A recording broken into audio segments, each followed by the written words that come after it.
Apa yang membuat pelatih Thailand jatuh hati pada pemain Indonesia? Mengapa pelatih Eropa terdiam mendengar azan subuh? Dan siapa striker Burundi yang secara terang-terangan membandingkan dua klub kita? Dari Cahya Supriyadi yang akhirnya berlabuh ke PSIM, hingga striker Balkan yang perlahan menuju Persebaya. Ini bukan sekadar berita, ini adalah perubahan wajah sepak bola nasional yang mengejutkan.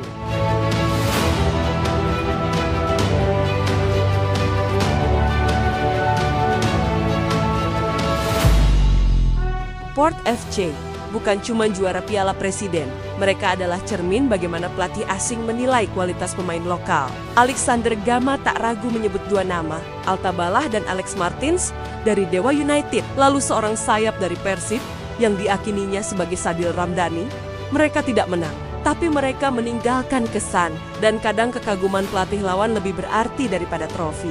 Bukan hal sepele saat pelatih lawan menyebut kualitas pemain Indonesia dengan penuh antusias. Alexander Gama bahkan tampak frustrasi karena lupa nomor punggung Sadil. Tapi satu hal jelas, ada sesuatu yang sedang dibangun oleh Dewa dan Persib. Jika pemain seperti Alta dan Sadil mampu mencuri perhatian luar negeri, pertanyaannya, kapan klub lokal bisa menjaga mereka agar tak direbut Liga Thailand? Bahaya betul.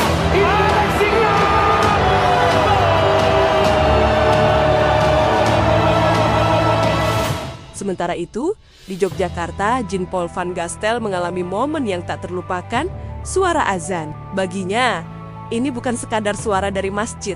Ini realitas baru, dunia baru, budaya baru. Dari Stadion Feyenoord ke gang-gang kecil Yogyakarta, pelatih Belanda ini menghadapi gegar budaya, tapi juga ketertarikan baru. Saya adalah tamu, katanya. Dan tamu yang baik adalah mereka yang belajar memahami. Van Gastel bukan orang sembarangan, pernah membantu Feyenoord dan Besiktas.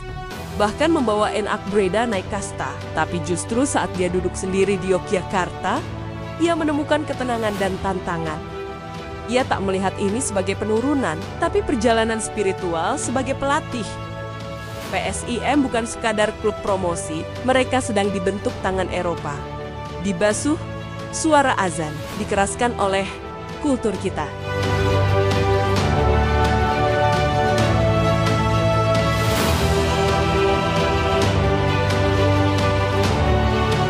Dari Eropa ke Jepara, ada Sudi Abdallah yang kembali ke Indonesia bukan untuk main-main. Striker timnas Burundi itu memilih Persijap, klub yang baru naik kasta tapi punya atmosfer segar.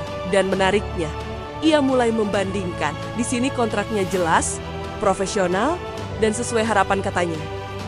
Sebuah kalimat pendek, tapi cukup menohok, khususnya buat PSIS yang dulu pernah menaunginya. Sudi bukan satu-satunya amunisi asing Persijap, tapi dia mungkin yang paling vokal. Menyebut kontrak lebih rapi, tim lebih siap, tekanan mental lebih ringan. Dengan pengalaman di Malaysia dan Afrika, Sudi paham betul apa itu stabilitas. Maka saat pemain asing mulai bicara jujur soal perbedaan klub di Indonesia, kita tahu, transparansi kontrak bukan isu elit. Ini soal kenyamanan dan kredibilitas.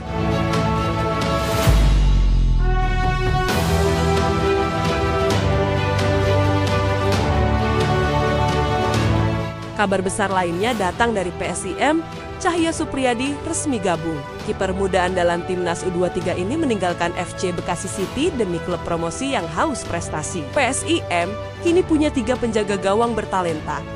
Tapi Cahya tak takut bersaing. Saya tahu, PSIM tim bersejarah katanya. Saat pemain muda bicara seperti itu, yang ia bawa bukan sekadar kaki, tapi tekad dan mimpi besar. Cahya bukan kiper sembarangan, pernah dipercaya Shin Tae-yang di timnas U20. Kini ia bersiap mengawal gawang PSIM di kasta tertinggi. Sepak terjangnya di Persija dan FC Bekasi City menunjukkan konsistensi luar biasa.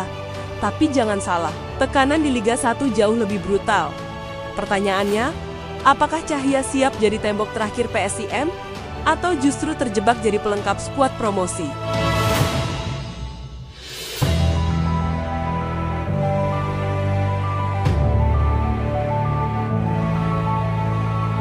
Sementara itu, Persebaya tampaknya sudah menemukan pengganti Flavio Silva, Mihailo Perovic, striker Montenegro yang musim lalu cetak 16 gol. Baru saja pamit dari klub lamanya lewat unggahan emosional di Instagram, Ia seolah memberi sinyal perjalanan berikutnya menuju Surabaya. Tapi kenapa belum diumumkan resmi? Apa Persebaya sedang menunggu? Atau menyimpan kejutan besar? Mihailo punya segalanya, insting predator, pengalaman lintas negara, catatan gol yang impresif. Tapi Persebaya butuh lebih dari sekadar angka. Mereka butuh ikon baru di depan ribuan bonek yang lapar kemenangan. Jika benar Mihailo datang, maka dia akan berdiri di bawah tekanan Stadion Gelora Bung Tomo yang tak pernah sunyi. Ini bukan Montenegro, ini Surabaya, dan di sini harus jadi legenda.